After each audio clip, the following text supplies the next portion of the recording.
เคพี่น้องมื้อนี้สิมาเฮ็ดมอคคอรีผัดกุ้งพี่น้องเนาะหรือว่าหน่อไม้ฝรั่งผัดกุ้งส่วนผสมก็คือหน่อไม้ฝรั่งเนาะซื้ออยู่ตลาดมากุ้งตัวเอาใหญ่ๆเนี่ยเนาะไผมีกุ้งไซส์สำไหนก็ผัดได้คือกันแล้วก็ส่วนผสมก็มีอย่างหลายพี่น้องมื้อนี้ก็มี3-4อย่างนะครับกระเทียมสับน้ำมันหอย2 บ่วงนี่เนาะ2 บ่วงแกงแล้วก็ซีอิ๊วขาวบ่วง1หรือว่าพริกไทยเนาะพริกไทยดำหรือว่าพริกไทยขาวก็ได้ไว้วัดท้ายรายการอะไรจังโหยใส่ในเมื่อส่วนผสมหรือว่าอุปกรณ์พร้อมแล้วก็เฮาก็เริ่มเอาหน่อไม้ฝรั่งนี่เนาะไปลวกก่อนลวกให้มันสุกแล้วจังค่อยมาผัดฉะนั้นสิขออนุญาตไปลวกหน่อไม้ฝรั่งก่อนเนาะโอเคเนาะในเมื่อเฮาลวกมามันก็สีได้ในลักษณะนี้เนาะนี่ลวกบ่ดนพี่น้องประมาณบ่ฮอดนาทีเพราะมันหน่อไม้ฝรั่งนี่ก็เป็นผักชนิดหนึ่งเนาะที่ว่าลวกแล้วก็สุกง่ายขั้นตอนต่อไปเฮาก่อนเฮาสินำมาผัดเนาะเฮาก็ต้องเปิดไฟใส่น้ำมันก่อนน้ำมันเอาหลายพุ่นโอ้ยก็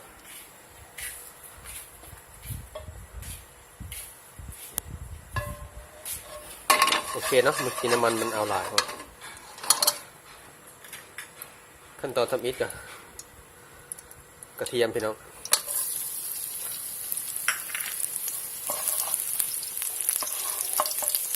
เฮ็ดไฟปานกลางพี่น้อง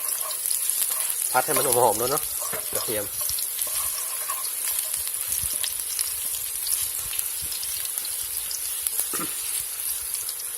เมนูนี้เป็นเมนูหนึ่งที่ว่าเฮ็ดง่ายส่วนผสมน้อยเดียวพี่น้องหลังจากกระเทียมเริ่มเหลืองแล้วก็เอาลงไปเลยกุ้งพี่น้องกุ้งมันมีน้ำไปหน่อยมันคือกระเด็นระวังเนี่ยนะอันตรายเหมือนกันนะพี่น้อง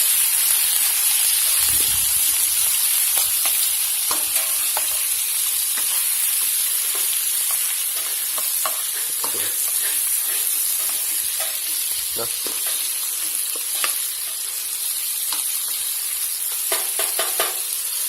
พวกกุ้งบ่ต้องให้มันสุกคักปานไหนเนาะเพราะว่ามันสิหดตัวได้ในระยะหนึ่งเนาะสังเกตเนาะกุ้งที่ว่าบ่เอาห่างมันออกก็คือว่าให้มันเป็นหอมเป็นพิเศษต้องมันสิได้หอมอันนี้สูตรครัวบ้านน้องเนาะกุ้งมันหดตัวไปได้ระยะหนึ่งพี่น้องแต่มันทันได้สุกเลยบรอกโคลีใส่เลยพี่น้อง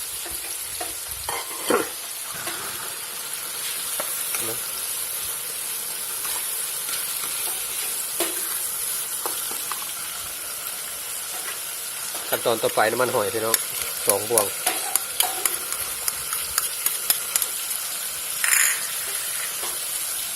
ซีอิ๊วขาวพี่น้อง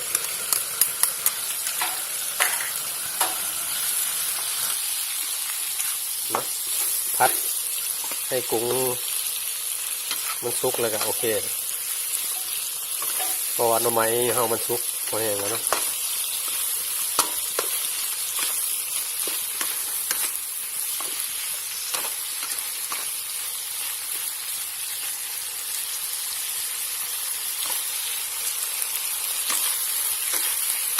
ใครมีกุ้งลายกว่านี้ก็ใส่หลายเนาะแต่ว่าอันนี้มันมีหน่อยก็เลยใส่หน่อยโอเคเมื่อกุ้งกะสุกแล้วพี่น้องสิ่งที่ขาดบ่ได้พริกไทยเนาะเพิ่มกลิ่นหอมพี่น้องโอเคปิดไฟได้โอเคเมื่อสัปนี้เนาะเฮ็ดง่ายๆเฮ็ดง่ายกินง่ายสำหรับคลิปนี้กับเมื่อสัปนี้เนาะพบกันใหม่ในคลิปต่อไป